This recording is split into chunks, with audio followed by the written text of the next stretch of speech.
তিন নম্বর, সদকাতুল ফিতর কাদের উপরে ওয়াজিব হবে?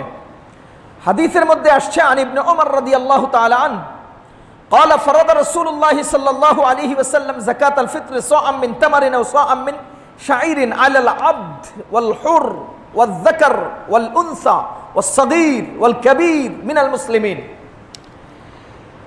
আব্দুল্লাহ ইবনে ওমর রাদিয়াল্লাহু তাআলা আনহু থেকে আসছে যে সদকাতুল ফিতর আব্দ, গোলাম, কৃতদাসের উপরে ওয়াজিব, হুর আজাদ প্রত্যেকটা স্বাধীন মানুষের উপরে ওয়াজিব, যাকার প্রতিটি পুরুষের উপর, ওয়াল উনসা প্রতিটি নারীর উপর, সগীর ছোটর উপর, কবীর বড়ের উপর, মিনাল মুসলিমিন মুসলমানদের সকল পুরুষ নারী এবং কৃতদাস, গোলাম, মনিব, মালিক সবার উপরে সদকাতুল ফিতর ওয়াজিব। সদকাতুল ফিতর ওয়াজিব হওয়ার জন্য দুটো শর্ত উল্লেখ করা হয়েছে। এক নাম্বার, সে মুসলমান হতে হবে। দুই নাম্বার, সে সদকাতুল ফিতর দেওয়ার যোগ্য হতে হবে, অর্থাৎ সাহেবে মাল হতে হবে। ফাকাদ এখানে উল্লেখ করা আছে আন্নাহু ইয়াজিবু আলার রাজুল, এটা পুরুষের উপর ওয়াজিব হবে কখন? ইযা কানা গানিয়ান, যখন সে গনি হয়, আইয়ুদ্দিহা আন নাফসি, নিজের পক্ষ থেকে সে আদায় করতে পারে, ওয়া আন কুল্লি মান লাহু ওয়ালায়াতুন আলাইহি, আর প্রত্যেক ওই ব্যক্তির সদকা তার উপরে ওয়াজিব হবে যেই ব্যক্তির রক্ষণাবেক্ষণ, তত্ত্বাবধান, খাওয়া দাওয়ার ব্যবস্থা এগুলো যেই পুরুষের উপরে দায়িত্বে আসবে, তার অধীনস্থ প্রত্যেকটা নারী পুরুষের সেই সদকা ওই পুরুষ তার পক্ষ থেকে আদায় করে দিবে। সুতরাং কোনো বড় ভাই যদি তার ছোট ভাইয়ের খাওয়া দাওয়া, থাকা, পোশাক ইত্যাদির দায়িত্ব নিয়ে থাকেন, তো সেই ভাইয়ের সদকা ভাই করে দেবেন, বাবা তার সন্তানের সদকা আদায় করে দিবেন, স্ত্রীর সদকা স্বামী দিবেন, সন্তানদের সদকা বাবা দিবেন।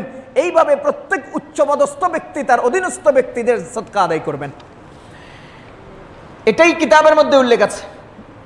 ওয়ান কুল্লি মান লাহু ওয়ালায়াতুন আলাইহি, প্রত্যেক ওই ব্যক্তির পক্ষ থেকে সে সদকা আদায়ের দায়িত্বশীল হবে যেই ব্যক্তিদের রক্ষণাবেক্ষণ এবং তাদের ওয়ালায়াত, তাদের ওলি হওয়ার দায়িত্ব তার কাছে আছে।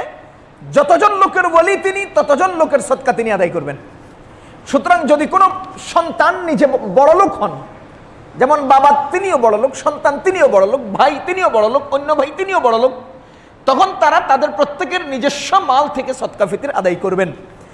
হ্যাঁ, এখানে একটা বিষয় আলাদাভাবে উল্লেখ আছে, কোনো স্ত্রী যদি মালদার হয় আর স্বামী যদি তার পক্ষ থেকে আদায় করেন তবে আদায় হবে, এবং স্বামী তার পক্ষ থেকে আদায় করবেন। এজন্য যে ওই স্ত্রী মালদার হলেও কিন্তু স্ত্রীর ভরণ পোষণের পূর্ণ দায়িত্ব স্বামীর, যেহেতু স্ত্রীর ভরণ পোষণের দায়িত্ব স্বামীর, সেহেতু স্ত্রীর পক্ষ থেকে সে সদকা স্বামী আদায় করবেন। একান্ত যদি কোনো ভাই বড়লোক হন তো ওই ভাই দিতে হবে না, সন্তান বড়লোক হলে বাবা দিতে হবে এরকম নয়, তাদের নিজস্ব সম্পদ থেকে তারা সদকা আদায় করবেন। হযরত আবু হুরায়রা রাদিয়াল্লাহু তাআলা আনহু থেকে একটা হাদিস বর্ণিত আছে, নবীজি সাল্লাল্লাহু আলাইহি ওয়াসাল্লাম বলেন, আন্নাহু ক্বাল লা সাদকাতা ইল্লা আলা যহরি গানিয়্যিন, সদকার দায়িত্ব বড় লোকদের কাঁধেই আসে, বড় লোকদের পিঠেই সদকার দায়িত্ব আসে। সুতরাং যাদের কাছে মাল আছে, সম্পদ আছে, তাদের পক্ষ থেকে সদকাতুল ফিতর আদায় করবেন।